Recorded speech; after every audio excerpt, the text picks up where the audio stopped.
오늘 우리에게 주시는 하나님의 말씀은 여호수아 9장 1절에서 27절 말씀입니다. 봉독은 1절에서 6절, 14절에서 16절, 그리고 26절에서 27절 봉독하겠습니다. 요단강 서쪽의 야산과 평원지대와 지중해 연안에서 레바논에 이르는 곳에 사는 헷 사람과 아모리 사람과 가나안 사람과 브리스 사람과 히위 사람과 여부스 사람의 모든 왕이 이 소식을 듣고 함께 모여서 여호수아와 이스라엘에 맞서서 싸우기로 뜻을 모았다. 히위 사람인 기브온 주민들은 여호수아라는 사람이 여리고 성과 아이 성에서 한 일을 듣고서 여호수아를 속이기로 결정하였다. 그들은 낡은 부대와 헤어지고 터져서 기운 가죽 포도주 부대를 나귀에 싣고서 외모를 사절단처럼 꾸미고 길을 떠났다. 발에는 낡아서 기운 신을 신고 몸에는 낡은 옷을 걸쳤으며 마르고 곰팡이 난 빵을 준비하였다. 그들은 길갈진에 있는 여호수아에게 와서 그와 이스라엘 사람들에게 말하였다. 우리는 먼 곳에서 왔습니다. 이제 우리와 조약을 맺어 주십시오. 이스라엘 사람들은 어떻게 해야 할지를 주님께 묻지도 않은 채 그들이 가져온 양식을 넘겨받았다. 여호수아는 그들과 화친하여 그들을 살려준다는 조약을 맺고 회중의 지도자들은 그 조약을 지키기로 엄숙히 맹세하였다. 이스라엘 사람들은 그들과 조약을 맺은 지 사흘이 지난 뒤에 자기들과 조약을 맺은 사람들이 가까운 이웃이고 자기들 가까이에서 사는 사람들임을 알게 되었다. 여호수아는 그들을 보호하기로 결정을 내리고 이스라엘 사람들이 그들을 죽이지 못하게 하였다. 바로 그 날로 여호수아는 그들을 회중을 섬기고 주님의 제단을 돌보는 종으로 삼아 나무를 패고 물을 깃는 일을 맡게 하였다. 그들은 오늘까지 주님께서 택하신 곳에서 그 일을 하고 있다.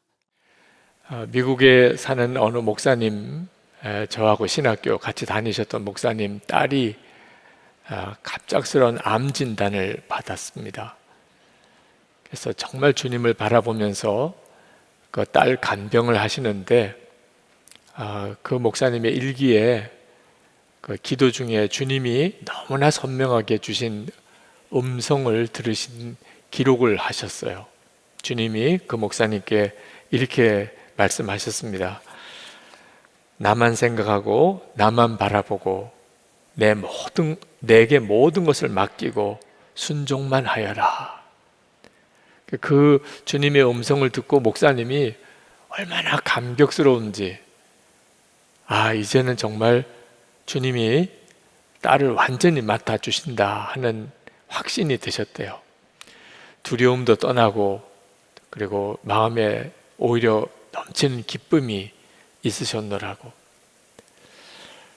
여러분 그렇지 않겠습니까? 암에 걸린 자의 심정, 또는 사랑하는 가족 중에 누군가가 암에 걸렸을 때, 또는 여러분이 파산해서 가진 건 아무것도 없고 빚만 잔뜩 지고 있는 그런 처지에서, 이런 인생의 절박한 상황에서 여러분이 주님께서 여러분에게 너무나 분명하게 나만 생각하고 나만 따르거라, 내게 모든 것을 다 맡기고 오직 순종만 하여라. 여러분이 만약에 그런 주님의 분명한 음성을 들었다면 저절로 아멘 하게 되지 않겠습니까? 정말 주님께 여러분의 염려, 걱정이 다 맡겨지는 그런 은혜를 누리지 않겠습니까? 주님이 주신 그 말씀이 얼마나 여러분에게 귀하게 여겨졌겠습니까? 근데 문제는 편안할 때, 일이 잘 될 때, 그래도 세상에서 나 찾는 사람 많을 때, 그때 나만 생각해라, 나만 바라보라, 내게 다 맡겨라, 내게 순종만 하여라 라는 주님의 음성을 들었을 때는 어떨까요? 그때는 참 부담스럽게만 느껴질 수도 있습니다. 모든 일이 다 형편이 좋은데 모든 걸 주님께 맡기고 주님만 의지하고 주님만 바라보고 주님께 순종하고 꼭 그렇게 살아야 돼요? 이런 말이 툭 튀어나올 수 있다는 거죠. 바로 이것이 두려운 거예요. 우리가 하나님을 믿는다고 하면서도 아직 진짜 하나님을 믿는 게 아니고 영적인 형편이 어떤지 제대로 깨달은 것도 아니고 우리가 진짜 살 길을 붙잡은 것도 아니라는 겁니다. 그래서 많은 성도들이 하나님의 인도를 받거나 하나님이 보호하심 속에 살지 못하는 거예요. 형편이 어려우면 간절히 주님을 찾다가도 조금만 형편이 편안해지면 그냥 주님을 잊어버리는 태도. 이스라엘 백성이 아이성 전투에서 졌을 때 여호수아와 장로들, 이스라엘 백성들은 다 죽는 줄 알았습니다. 이제 끝나는 줄 알았습니다. 그렇게 절망을 했습니다. 하나님이 아간의 죄를 제거하게 하시고 다시 아이성 전투를 하게 하실 때 그들은 매사에 하나님의 인도를 구했습니다. 그리고 하나님 말씀하고 지시한 대로 철저히 순종해서 두 번째 아이성 전투에서는 아이성 주민들을 다 죽이고 대승하죠. 자, 그런데 그 다음에 바로 그들은 또다시 그만 영적으로 안일해졌습니다. 이스라엘의 그 아이성 전투 승리 소식이 전해지고 가나안 7 족속이 살고 있었는데 그 7 족속이 평소에는 서로 으르렁거리고 싸우는 관계였다가 다 연합군이 됩니다. 여호수아와 이스라엘과 함께 싸우려고 그들이 다 힘을 합해요. 그런데 그 중에서 히위 족속 사람 중에 기브온 사람들이라고 있었습니다. 그들이 거짓으로 화친을 청해 온 거예요. 마치 아주 멀리 사는 사람들인 것처럼 오랜 여행을 통해서 그들이 온 것처럼 옷도 꾸미고 가지고 있는 빵도 곰팡이가 핀 빵을 가지고 그리고 찾아온 거예요. 그리고는 화친 조약을 맺자는 겁니다. 우리를 죽이지 말도록, 그리고 우리가 서로 화친하자고, 그리고 우리가 당신들의 종이 되겠다고. 여호수아와 이스라엘의 장로들이 그때 하나님께 묻지 않았습니다. 그리고 그들과 화친 조약을 맺어요. 14절에 보면 주님께 묻지도 않은 죄라는 구절이 나옵니다. 여러분, 이 구절은 이제부터 우리가 죽을 때까지 잊어버리지 않는 성경 구절의 하나가 되어야 됩니다. 주님께 묻지도 않고, 여호수아 9장 14절, 주님께 묻지도 않은 채 여러분이 살아가는 동안 내내 이 구절이 떠올라야 돼요. 무슨 결정을 내릴 때, 무슨 말을 할 때, 여러분이 무언가를 계약을 할 때, 사인을 할 때 주님께 묻지도 않은 채 이 말씀이 생각나야 합니다. 이스라엘 백성들이 왜 주님께 묻지 않고 기브온 사람들과 화친 조약을 맺었을까요? 물을 필요도 없다고 생각됐기 때문입니다. 뭐가 좀 궁금해야, 애매해야, 뭐 좀 곤란해야 하나님께 어떻게 할까라고 묻잖아요. 너무 뻔한 걸 척 보면 알잖아. 척 보면.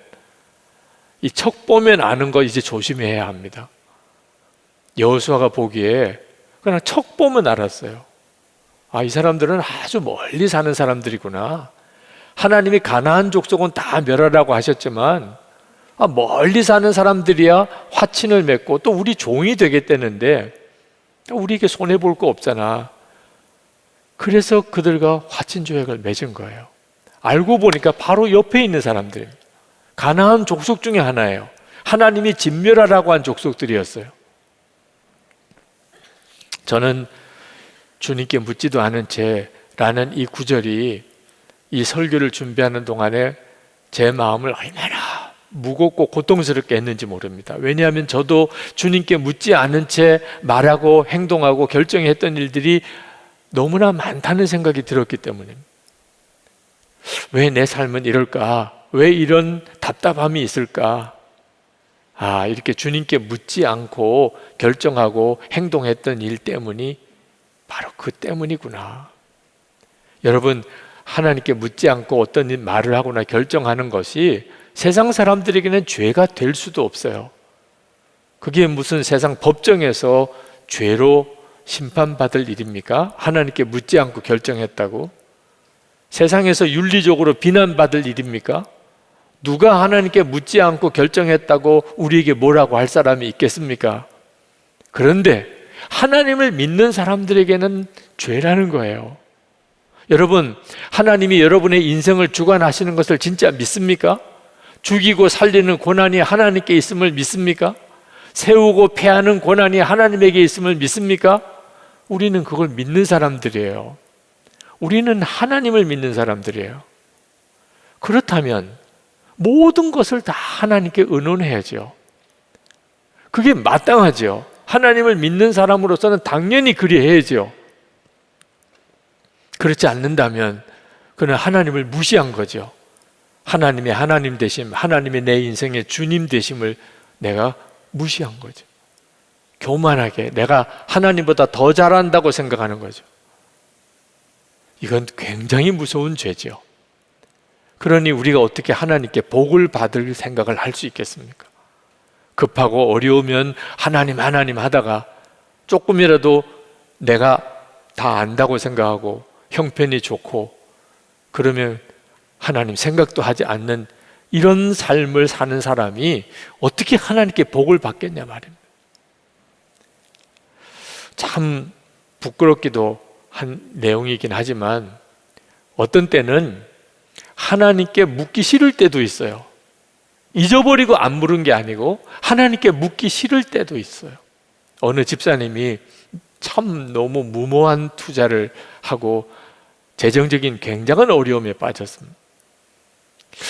그럴 정도쯤의 사업을 했으면 기도 부탁이라도 좀 하시지 그랬습니까?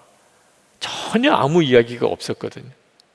그랬더니 그 집사님이 하시는 이야기가 하지 말랄까 봐 그랬다는 거예요. 정말 기가 막히더라고. 목사님께 기도 부탁하면 하지 말랄까 봐. 어느 목사님이 예수 동해일기에 대해서 이렇게 말씀하시더라고요. 예수 동해일기에 대해서 듣기는 했는데 쓰지는 않는데요. 솔직히 너무 싫다는 거예요. 일기를 매일 쓰는 것도 그걸 교인들하고 나누는 것도 싫다는 거예요. 힘들어서도 아니고 바빠서도 아니고 싫다는 거. 그렇게 사는 게 싫다는 거예요. 그게 우리의 사실 정직한 모습입니다. 죽을 것 같은 상황이 되면 하나님 도와주세요 그러지만 어떻든지 내 마음대로 살아보고 싶고 내 하고 싶은 거 하고 싶고 매사에 하나님의 인도를 받고 매사를 하나님께 물어보고 그게 너무 싫은 거예요. 여러분, 이렇게 살면 하나님께 복 받을 생각은 말아야 합니다. 그 사람은 진짜 하나님을 믿는 사람 아닙니다. 이렇게 화친 조약을 맺어놓고 나니까 이 기브온 사람들이 거짓말했다는 게 드러났지만 이걸 물릴 수가 없는 거예요. 그래서 여호수아와 이스라엘 장로들이 그 화친 조약은 그냥 지키기로 결정을 합니다. 저는 이 말씀을 읽을 때 할 수 없는 일이잖아. 거짓말로 속아서 하긴 했지만 하나님의 이름으로 약속했으니 너는 속였으니 나도 속인다 이렇게는 할 수 없는 거잖아, 하나님의 백성이. 그래서 이스라엘 백성들이 할 수 없이 기브온 사람들을 살려주고 그리고 화친 조약을 지켰다, 그런 정도로만 처음에는 이해했습니다. 그런데 말씀을 묵상하고 설교를 준비하는 동안에 그게 아니에요. 기브온 사람들의 일이 그 정도 문제가 아니에요. 하나님은 기브온 사람들에 대한 마음이 억지로 받아주고 거짓말이라도 하나님의 이름으로 약속했으니 할 수 없구나 이런 마음이 아니었어요. 하나님의 마음은 기브온 사람들에 대해서 굉장히 간절하셨어요. 하나님은 기브온 사람들을 정말 기쁨으로 받으신 것을 느꼈어요. 기브온 사람들은 거짓말도 했는데, 이스라엘 백성을 속였는데, 근데 왜 그랬는지를 한번 생각해 봐야 됩니다. 기브온 사람들이 왜 거짓말했죠? 장난친 겁니까? 또는 무슨 그것 때문에 이익을 본 게 있습니까? 기브온 사람들이 속여가지고 나중에 기습 공격을 무슨 해온 겁니까? 전혀 성경에 그런 내용이 없어요. 그러면 기브온 사람들이 세상에 왜 이렇게 변장을 하고 멀리서 온 사람처럼 그렇게 꾸미고 그리고 와서 그렇게 거짓말까지 해가면서 화친 조약을 맺어 주십시오. 왜 그렇게 한 거죠? 자기들이 하나님의 심판을 받을 것을 안 거예요. 자기들이 하나님의 심판을 받을 대상이라는 걸. 하나님은 살아계시고 하나님이 가나안 족속을 다 멸하기로 작정하셨고 그걸 이스라엘 여호수아와 이스라엘 백성을 통하여 그 일을 이루신다는 것을 그들이 안 거예요. 자기들은 지금 멸망당할 땅에 멸망당할 족속들 중에 자기들이 지금 있는 거예요. 그걸 그들이 알았어요. 살아야 되잖아요. 어떻든지 구원받아야 되잖아요. 그래서 자기들이 할 수 있는 길은 그거밖에 없었어요. 가나안 족속인 줄 알면 자기들은 죽어요. 그러니 그들은 거짓말을 해서라도 어떻든지 화친 조약을 맺어야 돼요. 그 다음에 그들을 죽일지 살릴지는 모르지만 그래도 그게 유일한 가능성이에요. 그 길밖에 없었던 거예요. 24절에 보면 자기들이 왜 거짓말했는지 이야기합니다. 우리가 그렇게 속일 수밖에 없었던 까닭은 주 하나님이 그의 종 모세에게 명하신 것이 참으로 사실임을 우리가 알았기 때문입니다. 하나님이 이 땅을 다 이스라엘 사람에게 주라고 명하셨고 이스라엘 사람이 보는 앞에서 이 땅에 사는 모든 사람을 다 죽이라고 명하셨다는 것을 우리가 들어서 알았습니다. 우리가 속임수를 쓸 수밖에 없었던 것은 우리가 이스라엘 사람 때문에 목숨을 잃을까 두려워하였기 때문입니다. 하나님께서 가나안 족속을 다 멸하라고 하신 것은 그 가나안 족속 사람들이 미워서 그런 게 아니었어요. 하나님이 여러 번 그들이 회개하게 하셨습니다. 그런데 그들은 철저하게 우상 숭배하면서 하나님이 싫어하는 일만 골라서 하고 더 이상 회개할 가능성이 없는 사람들이었어요. 그래서 하나님이 그들이 우상을 숭배하는 정말 완전히 마귀 노릇만 하는 가나안 족속을 다 멸하게 하신 거예요. 그런데 느비딤 사람만이, 기브온 사람만이 하나님을 믿은 거예요. 하나님의 말씀을 믿은 거예요. 그리고 하나님의 심판하심을 믿은 거예요. 자기들이 죽게 된 것을 그들이 안 거예요. 이건 정말 놀라운 일이에요. 여러분, 여리고성의 기생 라합, 그도 똑같잖아요. 그는 하나님을 믿었어요. 하나님의 심판을 믿었어요. 여리고성이 무너진다는 걸 알았어요. 그래서 그들은 정탐꾼을, 자기 동족을 속여가면서까지 정탐꾼을 살려줬잖아요. 기브온 사람들이 그렇게 했던 거예요. 여러분, 자기들이 이제 죽을 거라는 걸 안 사람, 이 땅은 다 심판받을 것을 안 사람은 어떻게 해야 돼요? 기브온 사람들이 우리가 멀리서 온 사람들입니다. 그러니 우리와 화친 조약을 맺어주세요. 그걸 탓할 사람이 누가 있겠어요? 오히려 어떻게 그런 믿음을 가졌냐 말입니다. 어떻게 그런 믿음을 가졌나. 그리고 그런 상황이라는 것을 알고 어떻게 해서든지 구원받아야 되겠다고 하는 그런 갈망을 어떻게 가질 수 있었느냐. 하나님께서 왜 이 기브온 사람들을 귀하게 받아주셨는지 좀 이해하실 수 있겠습니까?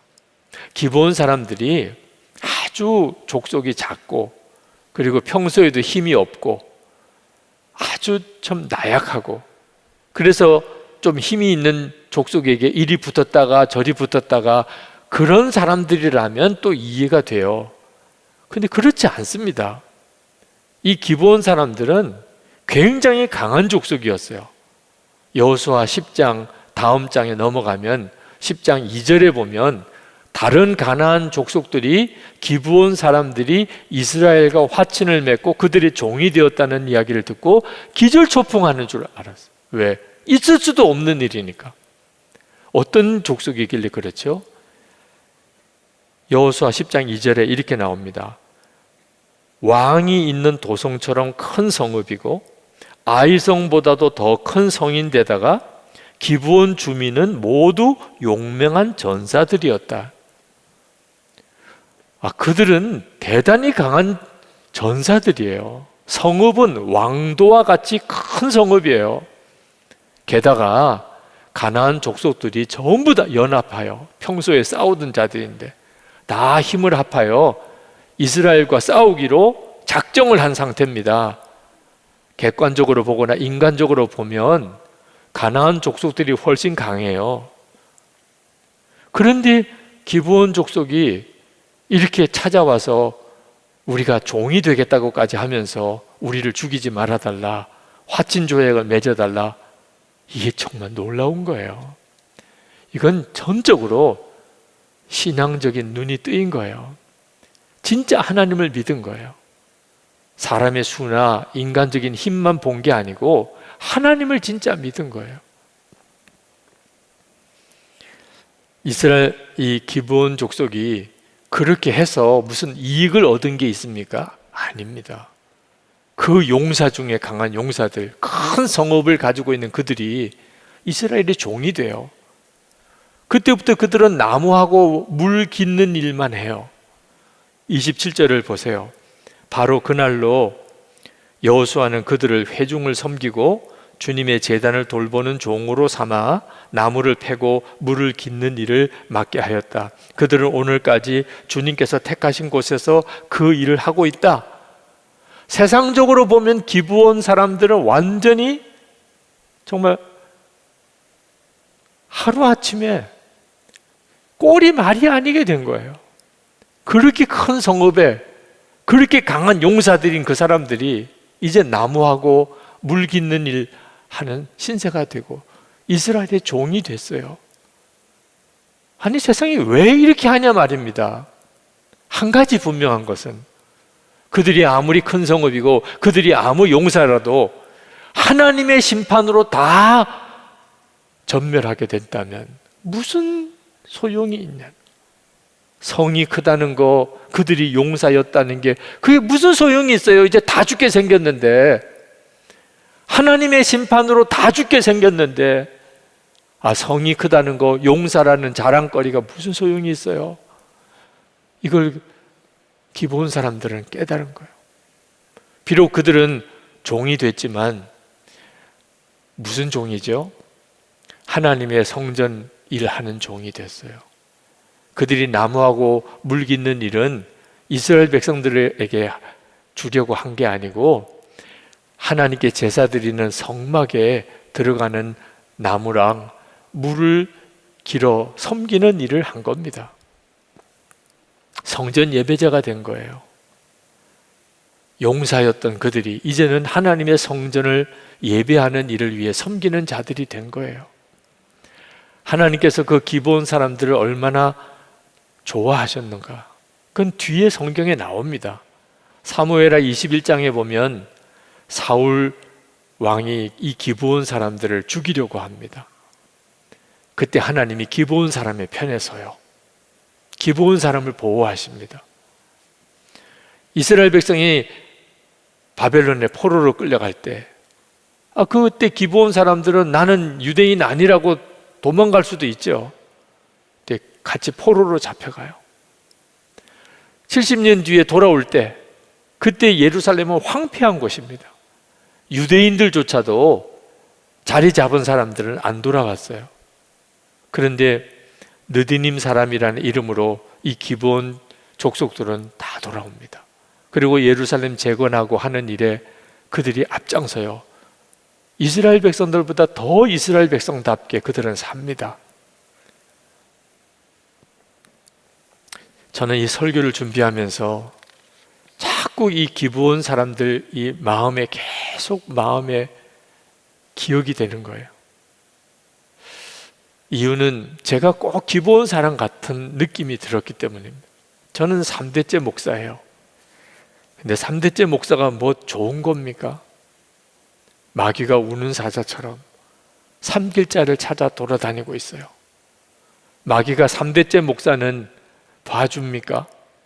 아, 저 사람은 3대째네. 2대째 같으면 내가 잡아먹을 텐데 3대째네. 그러겠습니까? 그럴 리가 없죠. 아마 더 달려들 거예요. 3대째 목사 자랑할 거 아무것도 없더라고요. 저는 어릴 때부터 목사 집에서 자라면서 목사님, 장로님, 교회 어른들 많이 봤어요. 무너진 분들도 많이 봤어요. 목사, 장로 자랑할 게 못 되더라고요. 하나님이 목사하라, 장로하라 하면 순종해야 하지만 일부러 하겠다고 할 일은 아니더라고요. 그 뒤에 심판이 무서워요. 믿음이 좋다는 사람, 겉으로는 드러나지 않아도 속으로 무너진 사람 많더라고요. 저라고 다르겠습니까? 그게 저에게는 두려운 것이었어요. 나는 다를까? 겉으로는 성실하고 경건해 보이지만 제 속마음은 제가 알죠. 똑같잖아요. 사람은 어쩔 수 없이 똑같잖아요. 아니, 그냥 더러운 게 아니고 마귀가 삼키려고 돌아다니고 있어요. 야, 그러니 이게 얼마나 무서운 일입니까? 나이가 들면 좀 괜찮아질까? 그렇지 않더라고요. 주님과 이게 친밀하게 교제하는 것에 대해서는 조금도 변화가 없고 제 삶에도 변화가 없고 오히려 나이 들수록 더 사람이 이상해지는 경향도 있어요. 어느 순간에 나이가 엄청 들었어요. 주님 앞에 설 때가 문제죠.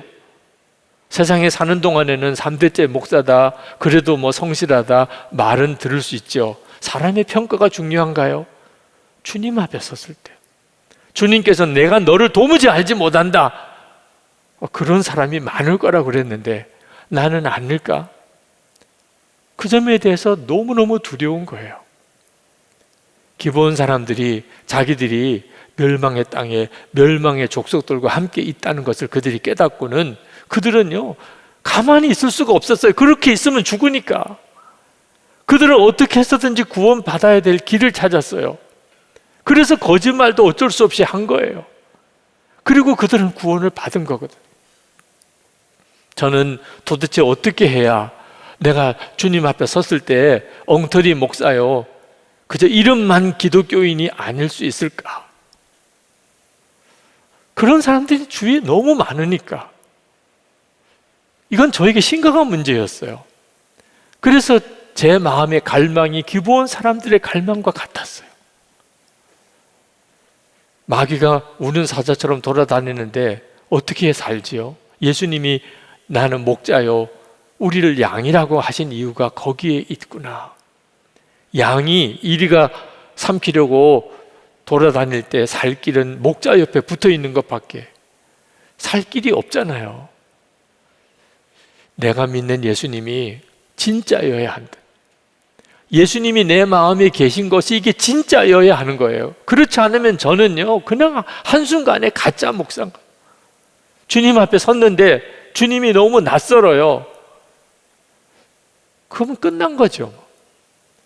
우리 주님 앞에 섰는데 주님이 너무 친밀해요.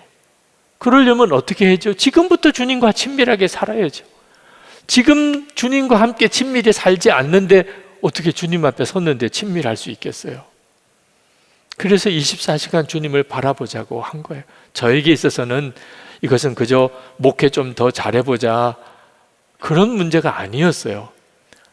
제가 사느냐 죽느냐 하는 문제. 내가 진짜 예수 믿는 그 사람이냐, 예수님은 정말 내 안에 계신 거냐, 그 문제였어요. 처음에 일기를 쓰면서 여러분 주님 바라보자고 한 것도 설교만 해서는 안 된다는 걸 알았기 때문에, 주님을 바라보시라, 주님과 친밀히 동행하라고 설교해도 성도들은 좀처럼 안 변하는 거예요. 삶이 안 변한다는 것은 진짜 예수를 믿고 있는 게 아니라는 뜻이거든. 그럼 어떻게 해줘야지? 일기라도 한번 써서 매일 점검해 보시라. 힘들어요, 못하겠어요, 왜 이렇게 부담스럽게 해요? 저도 다 압니다. 저도 얼마나 힘들까 하는 생각도 들어요. 안 하던 일기도 쓰는 것이 그게 쉬운 일이겠어요? 예수 동행 속회 다 참여하시라고 그렇게 권하지만 힘들다 어렵다 하시는 분들 있는 거 압니다. 그때 제 마음에 10년만 해보자. 10년만 정말 성도들이 변화되는가? 변화된다면 이건 진짜 해야 될 일이죠.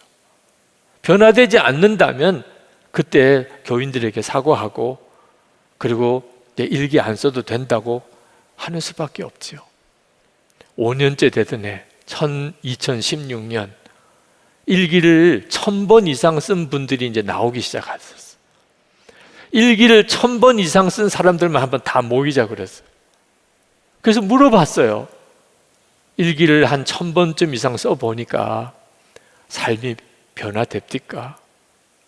그때 그분들이 하시는 이야기가 제가 일기를 한 1000번 쓰고 나니 그동안 넘어지던 것 이제는 안 넘어지는 것을 깨달았습니다. 그러면 됐다. 그런 역사가 일어난다면 그러면 해보자. 끝까지 해보자. 지지난주 토요일에 예수 동행일기 쓴 지 10년째 되더니 증인 모임을 했습니다. 예수 그리스도 주님 바라보고 살았던 지난 세월 동안 삶의 변화에 대한 간증과 고백이 참 많았어요. 예수님만 그냥 바라보려고 한 거예요. 근데 그것 자체도 이 기본 사랑과 같은 마음 아니면 못하는 거예요. 여러분 자신이 진짜 예수 믿는 사람이냐 아니냐 그건 어디서 결정나는 거죠? 예수님이 나와 함께 계시냐 아니냐는 걸 진짜 믿느냐 아니냐에 결정나는 거예요. 그냥 교회만 다니고 왔다 갔다 하는 것으로 예수 믿는 거 아니에요. 기도를 해도 어려움은 살려주세요. 편안하면 잊어버리고. 이건 기도 생활도 아니에요. 평편이 좋으나 안 좋으나 나는 항상 주님 바라보고 사는 것이 예수 믿는 거지. 왜 그렇게 믿어야 하는 거죠? 마귀가 우는 사자처럼 삼키려고 돌아다니고 있는 형편에 살고 있는 거예요. 그러니 진짜 예수님으로 살지 않으면 다 무너져요. 다 넘어집니다. 예수 믿고도 저 모양이야? 이런 소리 지금 많이 듣잖아요. 이제는 숨길 수도 없어요. 이제 기도하는 시간을 좀 가졌으면 좋겠습니다. 여러분, 기본 사람의 심정으로 하나님을 믿어야 합니다. 주님과 동행하는 삶, 이게 진짜여야 돼요. 멸망당할 땅에서 멸망당할 사람들과 함께 살고 있다. 여기서 나는 어떻게 살아야 되나? 어떻게 구원받아야 되나? 우리가 예수 믿는 것을 절대로 적당하게 생각하면 안 됩니다. 오늘 그저 교회만 나오시거나 영상으로 예배 드린 것으로 예수 믿는 줄 아시는 분들은 마음을 바꾸시기를 간절히 호소합니다. 기본 사람들 심정으로 그렇게 주님께 나가야 됩니다. 그러면 하나님이 반드시 받아주십니다. 진짜 살기를 원하는 사람을 외면하시는 하나님이 아니십니다. 그가 어떤 사람이었든지 간에 주님은 책임져 주시고 보호하시고 지켜주십니다. 주여, 제가 주님을 그렇게 알기를 원합니다. 주님과 그렇게 동행하기를 원합니다. 다 같이 통성으로 기도하겠습니다. 오늘 하나님께서 우리에게 주시는 말씀은 여호수아서 6장 1절에서 27절 말씀입니다. 봉독은 1절에서 7절까지만 하도록 하겠습니다. 여리고 성은 이스라엘 자손을 막으려고 굳게 닫혀 있었고 출입하는 사람이 없었다. 주님께서 여호수아에게 말씀하셨다. 내가 여리고와 그 왕과 용사들을 너의 손에 붙인다. 너희 가운데서 전투를 할 수 있는 모든 사람은 엿새 동안 그 성 주위를 날마다 한 번씩 돌아라. 제사장 7명을 순양 뿔 나팔 7개를 들고 궤 앞에서 걷게 하여라. 2일째 되는 날에 너희는 제사장들이 나팔을 부는 동안 성을 7번 돌아라. 제사장들이 순양 뿔 나팔을 한번 길게 불면 백성은 그 나팔 소리를 듣고 모두 큰 함성을 질러라. 그러면 성벽이 무너져 내릴 것이다. 그때의 백성은 일제히 진격하여라. 눈의 아들 여호수아가 제사장들을 불러서 말하였다. 언약궤를 메고 서시오. 그리고 7 제사장은 제각기 7 순양 뿔 나팔을 들고 주님의 궤 앞에 서시오. 또 그는 백성에게 말하였다. 앞으로 나아가거라. 성을 돌아라. 무장한 선발대는 주님의 궤 앞에 서서 행군하여라. 아멘. 하나님 말씀입니다. 자리에 앉으시겠습니다. 오늘 예배하시는 여러분들을 정말 주님이 사랑하십니다.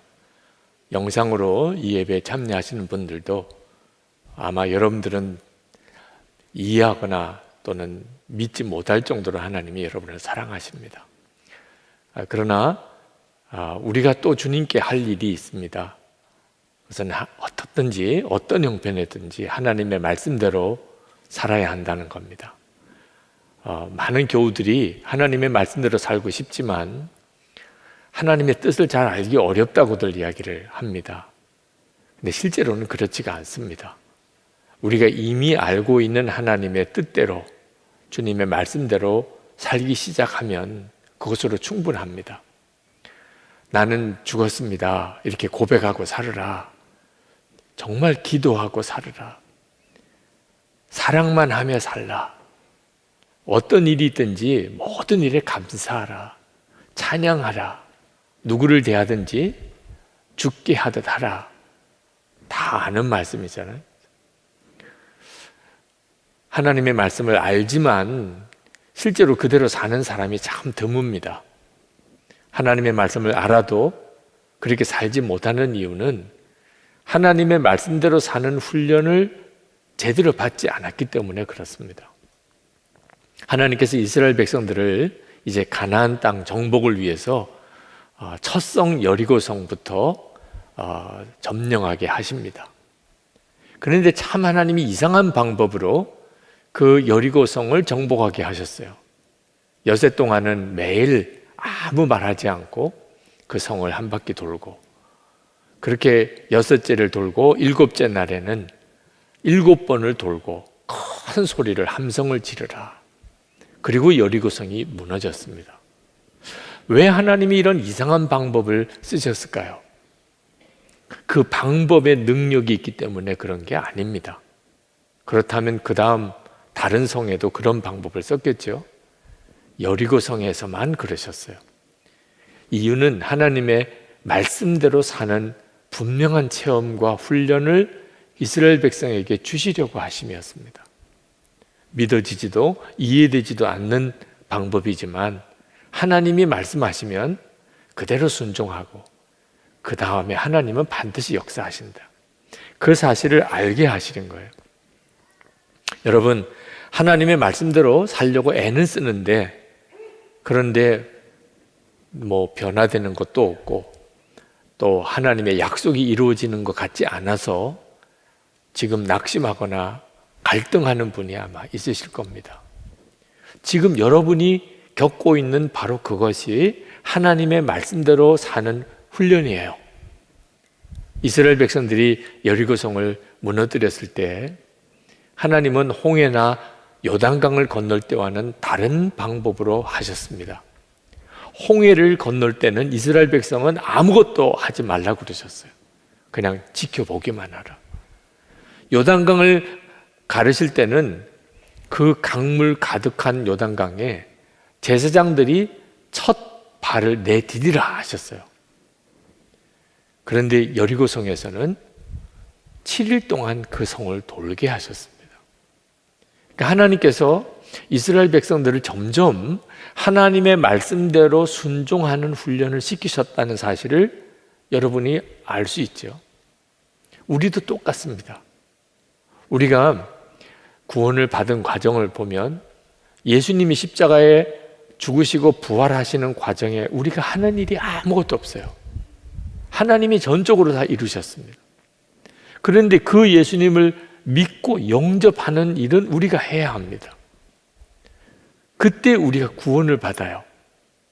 그러나 예수님을 믿고 회개하고 예수님을 영접하지 않은 사람에게는 예수님의 십자가의 구원이 그에게 실제로 적용되지 않습니다. 우리가 구원받고 난 다음에 우리 안에 오신 주님을 따라서 우리가 매 순간 순종의 삶을 살아가는 일이 우리에게 있어야 하나님의 말씀이 우리의 삶에 이루어지는 역사가 일어나요. 지금 하나님께서 여리고성에서 이스라엘 백성들에게 그 훈련을 시키고 계시는 겁니다. 근데 그 중에서 가장 힘들었던 일이 무엇일까요? 이스라엘 백성이 6일 동안 매일 한 바퀴씩 성을 돌았는데, 그렇게 성을 돌면 뭔가 좀 변화가 일어나야 하잖아요.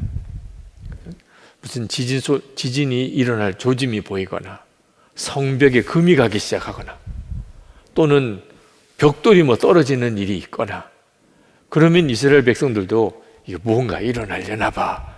그래서 이틀째 돌 때, 3일째 돌 때 뭔가 새로운 어떤 기분도 느끼고 뭔가 기대감도 더 올라가지 않겠어요?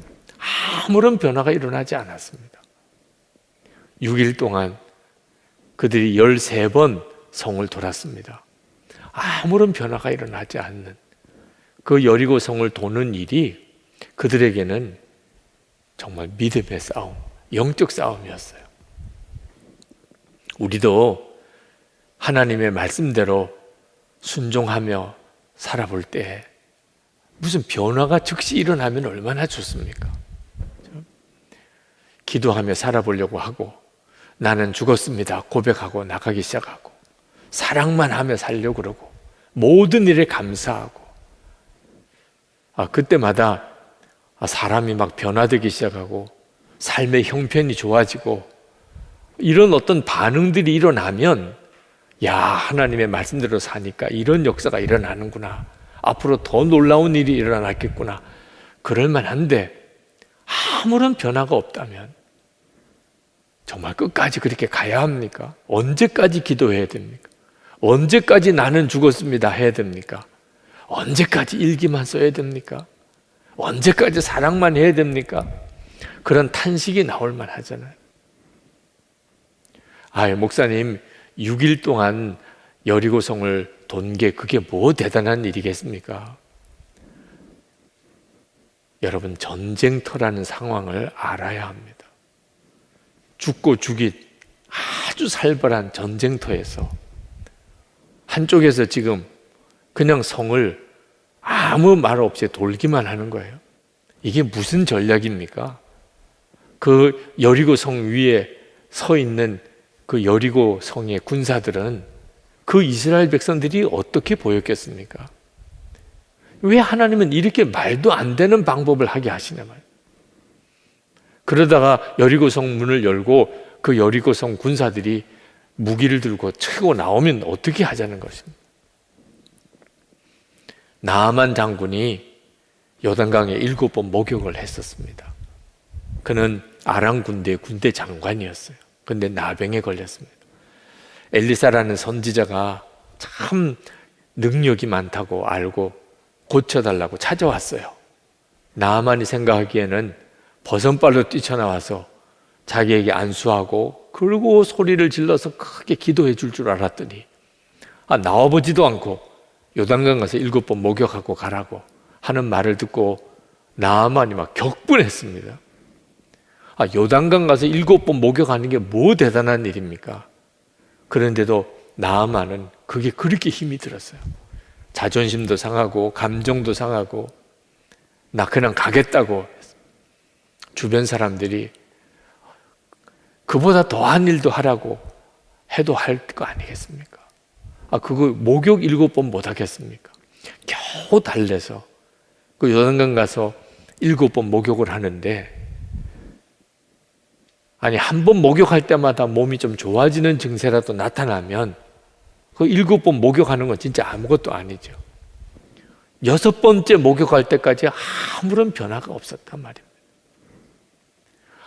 단순히 요단강 가서 7번 목욕하는 것도 순종할 때는 이런 어려움이 있다면 지금 여리고성을 여섯 바퀴 6일째 아무 말 없이 아무런 변화가 없는데 돌아야 하는 일이 정말 무서운 믿음의 싸움입니다.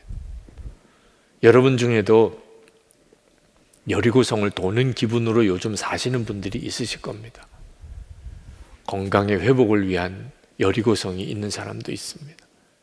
가정이 회복되기를, 가족들이 구원되기를 위해서 기도하고 믿음의 여리고성을 도는 분들도 있으실 거예요. 빚에 눌리고 가난에 찌들려서 하나님 정말 먹고 사는 정도뿐만 아니고 진짜 돕고 사는 자가 되게 해주세요. 재정적인 문제로 지금 여리고성을 도는 분들도 있을 겁니다.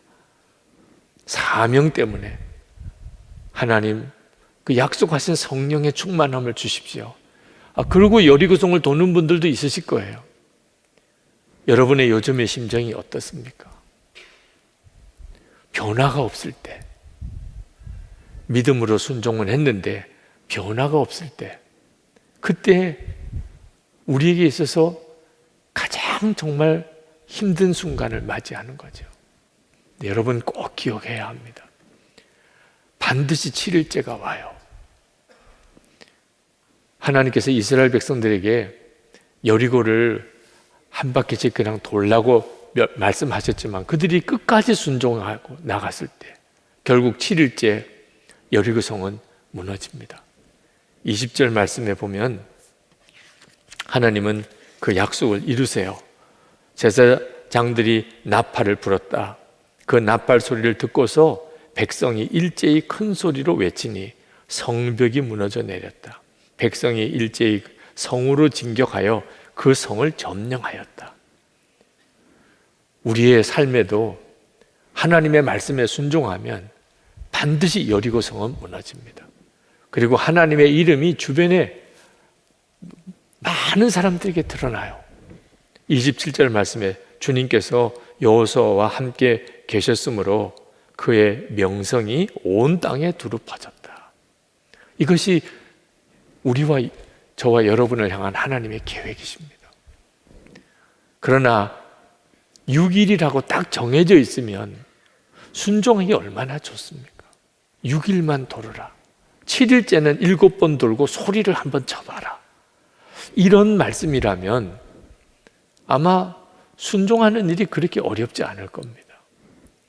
그런데 이게 언제 끝날지 모를 말씀 앞에서는 참 믿음의 싸움이 극심하죠.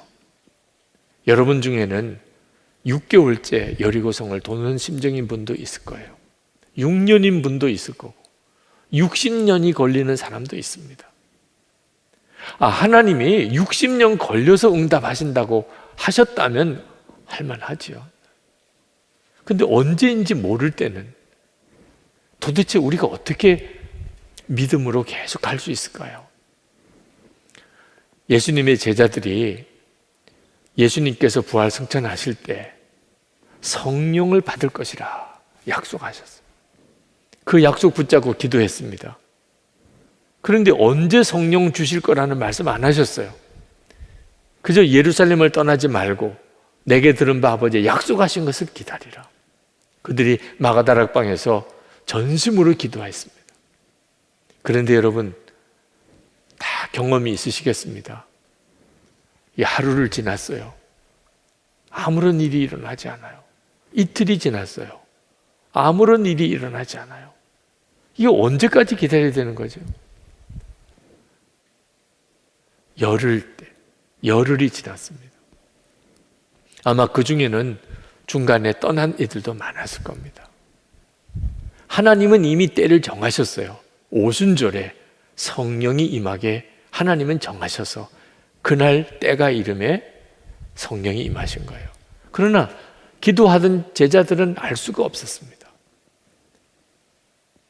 중요한 것은 끝까지 주님이 말씀하신 그 말씀대로 사는 훈련이 되어져야 성령을 받고 그리고 주님의 증인이 되는 삶을 사는 거예요. 우리만 그런 게 아닙니다. 아브라함도 그랬고 모세도 그랬고 요셉도 그랬고 다윗도 그랬고 아무런 변화가 없는 그런 기간 동안 하나님의 약속의 말씀을 붙잡고 살았던 다 증인들입니다. 여러분, 하나님의 말씀대로 사는 훈련이 필요합니다. 하나님의 말씀은 들어요. 매일도 듣고요. 매주일도 듣습니다. 근데 실제로 하나님의 말씀대로 사는 자들은 참으로 적습니다. 하나님의 말씀대로 사는 분명한 체험과 훈련이 안 됐기 때문에 그렇습니다. 매일의 삶, 우리가 계속 부딪히는 일들을 하나님의 말씀대로 사는 훈련이라고 믿으셔야 돼요. 여호수아가 이스라엘 백성들에게 이 여리고성을 돌라고 하면서 아무 말도 하지 마라, 그런 특별한 지시를 합니다. 10절에 보면 여호수아가 또 백성에게 명령하였다. 함성을 지르지 말아라. 너희 목소리가 들리지 않게 하여라. 한마디도 입 밖에 내지 말고 있다가 내가 너에게 외쳐라 하고 명령할 때에 큰 소리로 외치라. 왜 여호수아가 이스라엘 백성들에게 아무 말을 하지 못하게 했을까요? 이스라엘 백성들은 불평과 원망을 하다가 그들의 부모 세대가 광야에서 다 죽은 사람들입니다. 불평과 원망에 찌들려 있었던 사람들이었어요. 13번 여리고성을 돕니다. 아무런 변화가 없고 성 위에 있는 그 군사들은 조롱하는 상황. 그럴 때 한번 상상해 보십시오.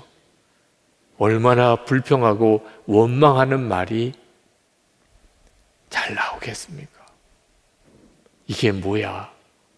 이게 도대체 무슨 전쟁하는 방법이야? 이거 언제까지 이렇게 해야 되는 거야? 뭐 아무런 일도 일어나지 않잖아.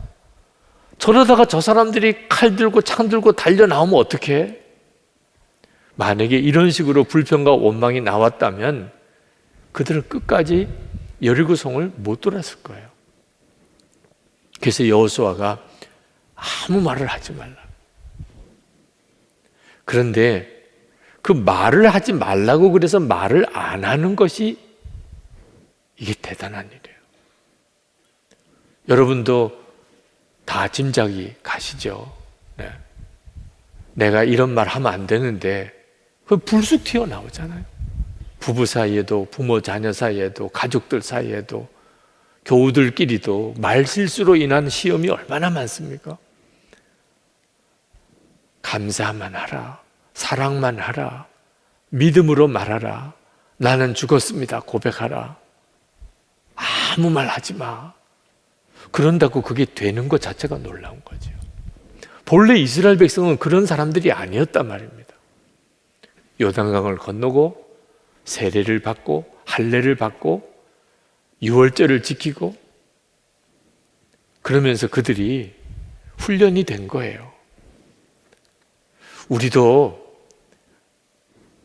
믿음으로 살고 하나님의 말씀대로 사는 일에 훈련이라고 정말 생각해야 합니다. 매일매일이 주님 바라보고 살자. 항상 예수님 내 마음에 계신 것을 믿고 무슨 말이든지 무슨 행동이든지 하자. 그렇게 살아야 돼요. 우리에게 있어서 너무너무 중요한 문제예요. 여러분, 실제로 이제는 더 못 견디겠어요. 이제는 더 순종하기 힘들어요. 그런 심정일 때 도대체 이스라엘 백성들은 어떻게 말 한마디도 없이 6일 동안 순종하고 7일째 7번 성을 돌 수 있었을까? 하나님께서 하신 일들을 주목해 봐야 됩니다. 하나님은 이스라엘 백성들에게 그냥 성을 돌라고 하지 않으시고 여호와의 언약궤를 중심으로 성을 돌라고 하셨어요. 맨 앞에는 무장한 선발대를 세우고 그 다음에는 제사장들이 서고 그 다음에 여호와의 언약궤를 두고 그 뒤에는 후발대가 서고 그러면서 이스라엘 백성들이 성을 돌았습니다. 그러니까 이스라엘 백성들은 그냥 성을 돈 게 아니고 항상 여호와의 언약궤를 보면서 성을 돈 거예요. 그 말은 하나님이 함께 계신다는 것을 주목한 겁니다. 성벽을 쳐다보거나 무슨 벽돌 하나도 떨어지거나 그런 것을 확인하고 돈 게 아니었어요. 여호와의 언약궤만 보고 따라 돈 거예요. 그렇기 때문에 그들은 말 한마디 안 할 수 있었던 거예요. 그리고 끝까지 순종할 수 있었던 거예요. 아무 변화가 없는 6일을 그들은 꿋꿋이 여호와 여리고성을 돌 수 있었던 거예요. 지금 우리도 마찬가지예요.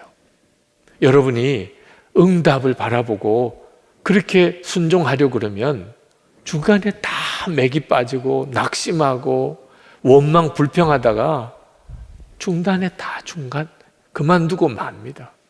주님을 바라봐야 돼요. 주 예수님을 바라봐야 돼요. 우리와 함께 계시는 주님. 그 주님만 주목해야 돼요. 코로나19 이제 그 감염으로 인한 어려움이 때가 길어지기 시작하니까 다시 감염자가 막 일어납니다. 그런데 이제는 더 이상 참을 수가 없는 지경이 된 것 같아요. 너무 답답해서. 그래서 감염자가 많이 일어난다는 그런 뉴스를 듣는데도 이제는 너도 나도 다 그냥 움직입니다. 그냥 억지로 참는 거는 한계가 있는 거예요. 하나님의 말씀에 순종하는 것도 결심만 가지고 의지만 가지고 못하는 거예요. 주 예수님을 바라보는 눈이 뜨여야 비로소 끝까지 순종할 수 있어요. 응답 바라보고 응답만 확인하고 살려고 그러면 중간에 다 포기하게 됩니다. 여러분, 우리만 아무 변화가 없는 그 길을 순종의 삶을 사는 거 아닙니다. 예수님께서, 우리의 주님 되시는 예수님께서 오히려 우리보다도 더 아무런 변화가 없는 우리를 보시면서도 여전히 우리를 믿고 우리를 사랑하시고 우리와 동행해 주고 계세요. 마태복음 28장 20절에 내가 세상 끝날까지 너희와 항상 함께 있으리라. 그렇게 약속하셨어요. 그래서 우리가 우리를 알잖아요. 우리가 얼마나 변화가 없습니까? 우리 주님이 보실 때 우리가 얼마나 답답하겠어요. 우리는 하나님 왜 역사 안 해주시나요? 하지만 하나님께서 우리에게 하시고 싶으신 말이 더 크지 않겠습니까? 너는 어째서 맨 그 모양이냐? 너는 언제까지 그렇게 살 거냐? 정말 예수님과 온전히 하나 된 삶, 진짜 주님을 정말 믿고 사는 삶, 너는 언제 한번 그렇게 살아보겠냐? 그런데도 주님은 끝까지 우리와 함께 하십니다. 김영희 선교사님이 하신 이야기 중에 마음에 참 깊이 남는 말씀이 하나 있었습니다. 어느 선교사 모임에 말씀을 전하러 갔는데 하루 일찍 가서 선교사님들 대화하는 내용을 듣는 시간이 있었는데 어느 선교사님이 이제는 너무 지쳤다는 거예요. 어느 선교사님은 이제는 별로 마음에 느껴지는 게 없다는 거예요. 하나님의 역사, 감동도 없다. 어느 선교사님은 이제 은혜 받는 것이 무섭다는 거예요. 이런 말을 듣는 마음이 얼마나 낙심이 되는지. 은혜를 사모하고 이번에는 무슨 은혜를 주실까? 이번에는 무슨 말씀을 주실까? 그렇게 기대를 하고 있어도 참 말씀을 전하기가 쉽지 않은데 지쳤다고 이제는 아무것도 느껴지지 않는다고 그러고 이제는 은혜 받는 게 무섭다고 하는 사람들에게 무슨 설교를 할 거냐 말이에요. 밤에 잠이 안 오더래. 하나님, 제가 도대체 무슨 말씀을 전해야 이 선교사님들에게 은혜가 되고 힘이 되겠습니까? 근데 그때 딱 마음에 깨달아지는 게 있더래요. 지쳤다, 아무것도 느껴지지 않는다, 이제는 정말 무섭다, 이런 말을 우리들은 하지만 하나님은 절대로 그런 말을 안 하신다. 사실 이런 말을 할 분은 하나님이시잖아요. 우리를 보실 때, 야, 나 이제 너 보기가 지쳤다. 야, 너 이제 내가 아무리 너 봐도 아무 느낌이 없다. 무섭다, 너 보기가. 하나님이 진짜 그런 말 하실 만한 삶을 우리가 살고 있잖아요. 그런데 하나님께서는 절대로 지쳤다, 느낌도 없다, 이제는 무섭다, 그런 말 1%라도 만약에 하나님이 그런 말씀을 하실 분이라면 복음은 복음이 아닌 거예요. 십자가는 십자가가 아닌 겁니다. 우리가 받은 복음, 하나님께서 우리에게 허락하신 십자가의 은혜는 하나님께서는 1%도 우리에 대해서 지쳤다, 감동도 없다, 이제 너 보기 무섭다, 그런 말 하실 분 아니라는 거예요. 하나님은 그렇게 변화가 없는 것 같은데도 여전히 우리에 대하여 기대를 가지고 우리를 믿으시고 우리와 함께 하신다는 거예요. 우리가 그 예수님을 바라보면 비로소 우리 상황에서도 동일하게 그 상황에서도 여전히 주님의 말씀대로 살아갈 힘을 얻게 돼요. 제가 군목 제대할 때 이제 부대에 들어가서 제대 신고를 지휘관에게 하고, 그리고 이제 차를 타고 나오는데 위병소에서 병사 하나가 큰 소리로 경례를 하는 거예요. 보니까 잘 아는 친구예요. 그 위병소 앞에 차를 대고 내렸습니다. 그랬더니 저를 보고는 아주 반갑게 이야기를 해요. 목사님, 제대하신다고 들었습니다. 저도 10월에 제대입니다. 한 달 뒤에 제대라는 거예요. 그 친구를 끌어안고 얼마나 정말 기쁜지. 그 친구는 소위 관심사병이었어요. 그렇게 자살하려고 몇 번의 자살 시도를 한 친구예요. 입대할 때부터 문제였어요. 대대장님이 저에게 그 친구를 부탁을 하더라고요. 이 친구를 군법으로 그냥 처리하면 이 친구의 인생은 다 망가집니다. 어떻든지 하여튼 제대 잘 할 수 있도록 그렇게 지켜주면 좋겠는데 목사님 밖에는 책임져 줄 사람이 없습니다. 그러고는 저에게 맡기는 거예요. 그 친구와 상담하고, 그리고 함께 기도하고, 그 친구 격려하고, 그러면서 이제는 제대할 때가 된 거예요. 정말 잘했다, 너무 고맙다, 그리고 축복기도 하고, 그리고 차를 타고 이렇게 나오는데 제 마음속에 한편으로는 너무 감사하면서 동시에 너무 미안하더라고요. 여러 번 포기할 뻔했거든요. 안 되나 봐, 얘는 안 되나 봐, 난 못하겠어. 여러 번 그랬습니다. 몇 번 약속을 어기고. 아니, 기다려주는 것도 한계가 있는 거지. 근데 그때마다 하나님께 기도하면 하나님께서는 더 사랑하라는, 절대 포기하지 말라는, 아무리 생각해도 더 이상 가능성이 없는데 또 찾아가고, 또 속은 뻔히 알면서도 또 받아주고. 포기했으면 어떻게 했을 뻔했냐는 거예요. 안 된다고 그냥 내 생각으로 그때 중단했으면 어떻게 할 뻔했냐는. 한편으로는 그랬던 생각을 가졌던 것 자체가 너무 미안하더라. 여러분, 우리가 끝까지 6일의 삶을, 아무 변화가 없는 6일의 삶을 걸을 수 있는 힘은 우리를 포기하지 않으시고 함께 하시는 주님을 바라보는 것에서 오는 겁니다. 여러분 중에는 지금 3일째 걸으시는 분들도 있으세요. 어떤 분은 지금 6일째 아침을 맞이한 분도 있을 거예요. 이제 곧 7일째가 오지만 우리가 그걸 알 수가 없어요. 오늘 어떤 청년이, 목사님, 저는 계속 1일째만 반복하고 있습니다. 그래도 좋아요. 그러나 여러분 아셔야 돼요. 반드시 7일째가 옵니다. 여리고성은 무너져요. 하나님의 약속이에요. 우리가 그동안에 워낙 하나님의 말씀대로 사는 훈련이 안 되어 있었기 때문에 어색해 보이고 처음에는 미숙하고 실패도 하는 거예요. 여러분 주님 바라보고 사는 삶을 진짜 살아보세요. 믿음이 달라지는 역사를 경험합니다.